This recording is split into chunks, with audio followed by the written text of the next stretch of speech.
Hi guys, welcome to Shaina creatives. ఈ వీడియోలో మనం కొన్ని విషయాల గురించి చర్చిద్దాం.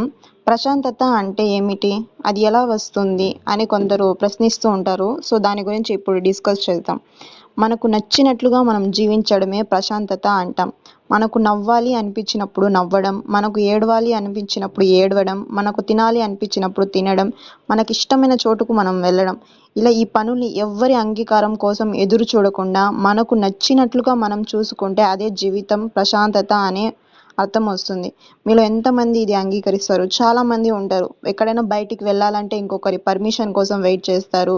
ఏదైనా నలుగురిలో కూర్చున్నప్పుడు వాళ్ళకి జోక్ నవ్వాలి అనిపించినా కానీ నవ్వరు. ఎందుకంటే ఎవరు ఏమనుకుంటారో అని ఆలోచిస్తూ ఉంటారు. ఇలా ఎన్ని రోజులు? ఫర్ ఎగ్జాంపుల్ నా వీడియోసే చాలా మంది చూస్తూ ఉంటారు. కొంతమంది అనుకుంటారు వీళ్ళకేం పని పాట లేదా, రోజు రెడీ అవుతారు, శారీస్ కట్టుకుంటారు ఇలా అని. సో ఇంకొకరికి నచ్చినట్టు మనం బతకడం కోసం కాదు కదా మనం పుట్టింది. మనకు నచ్చినట్టు మన లైఫ్ని మనం లీడ్ చేయాలి. అది ఎప్పటి వరకు? మన పేరెంట్స్, మన ఫ్యామిలీ సపోర్టు మనకు ఉన్నంత వరకు.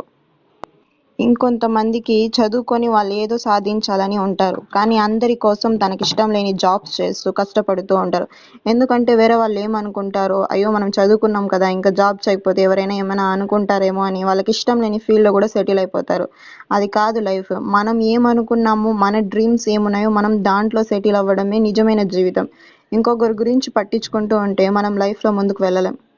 కొంతమంది ఉంటారు, వారి జీవితం కంటే వేరే వాళ్ళ జీవితం మీద చాలా ఇంట్రెస్ట్ ఉంటుంది వాళ్ళకి. ఎక్కడ వాళ్ళు బాగుపడిపోతారని ఏమో కానీ మనకు అనవసరమైన సజెషన్స్ ఇస్తారు. ఈ జాబ్ ట్రై చేయకూడదా, ఆ జాబ్ ట్రై చేయకూడదా, నువ్వు ఇలా వెళ్ళొచ్చు కదా, అలా వెళ్ళొచ్చు కదా అని సజెషన్స్ చాలా ఇస్తుంటారు. సజెషన్స్ ఇవ్వడంలో తప్పు లేదు, కానీ బలవంతం చేయడంలోనే తప్పు ఉంది. వాళ్ళ లైఫ్లో వాళ్ళకంటూ ఒక డ్రీమ్స్ ఉంటాయి. ఏమక్క ఏమైంది అంటే, కొంతమంది ఉంటారు గైస్, ఎక్కడ లేని ప్రేమ మన మీద చూపిస్తూ ఉంటారు. వాళ్ళ పిల్లల గురించి వదిలేసి పక్క వాళ్ళ మీద పడతా ఉంటారు.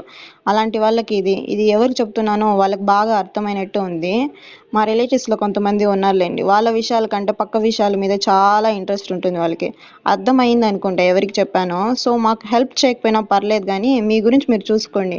అందరితో మంచిగా ఉండడం తప్పు కాదు గైస్, కానీ అందరూ మంచి వాళ్ళే అని అనుకోవడం చాలా తప్పు. సరే సరే సరే వీడియోలో ఎంటర్టైన్మెంట్ తగ్గిపోయి సీరియస్నెస్ ఎక్కువ వచ్చేసింది. ఈ వీడియో అయితే మేము కేరళ శారీ లుక్ ట్రై చేసినప్పుడు అయితే ఈ లుక్ని అయితే ట్రై చేసినాము. అప్పుడు మేము పడిన కష్టాలు గైస్, ఇది జడ వేసుకోవడానికి. నా జడ అసలే చిక్కగా ఉంటుంది. ఆ చిక్క తీయడానికి మా స్టూడెంట్ చాలా కష్టపడుతుంది, అదే కెమెరా కదా. సో జడ అయితే నీట్గా అయితే వేసేసింది. కుచ్చులు పెట్టుకోవడమే చాలా కష్టం గైస్ ఈ కాటన్ శారీస్కి. సో ఎలాగో తను కష్టపడి కుర్చీలు కూడా పెట్టేసింది. లుక్ అయితే బాగా వచ్చింది. ఈ లుక్కి వ్యూస్ కూడా బాగా వచ్చింది. మీలో ఎవరైనా ఈ లుక్ చూడకపోతే వెళ్ళి చూడండి. హెయిర్ స్టైల్ అయితే కొత్తగా ఇలా ప్లాస్టిక్ పూలతో అయితే అలంకరించినాం. హెయిర్ స్టైల్ బాగా సూట్ అయింది ఈ శారీకి, ఈ హెయిర్ స్టైల్. కానీ ఫ్లవర్స్ రియల్ ఫ్లవర్స్ అయి ఉంటే ఇంకా బాగా లుక్ వచ్చి ఉంటుందేమో. సో అప్పుడు కాస్ట్ ఎక్కువ గైస్, ఫ్లవర్స్ ఫెస్టివల్స్ కదా, సో కాస్ట్ ఎక్కువ అని ప్లాస్టిక్ పూలతో అయితే అడ్జస్ట్ అయిపోయినాం. తెలుసు కదా మిడిల్ క్లాస్ కష్టాలు. ఇక్కడ చూడండి గైస్, ఐలైనర్ పెట్టుకోవడానికి నా కష్టాలు. ఐలైనర్ అయితే పెట్టేసినాను, కానీ కళ్ళు మండిపోతా ఉంది. సో కళ్ళు మూసుకొని చాలా కష్టం గైస్. గుడ్డి వాళ్ళు ఎలా ఉంటారో నాకైతే తెలియదు, కానీ కళ్ళు మూసుకొని కాసేపు ఉండలేం మనము. వీడియో ఇంతవరకు చూసారు, సబ్స్క్రైబ్ చేసుకోవచ్చుగా.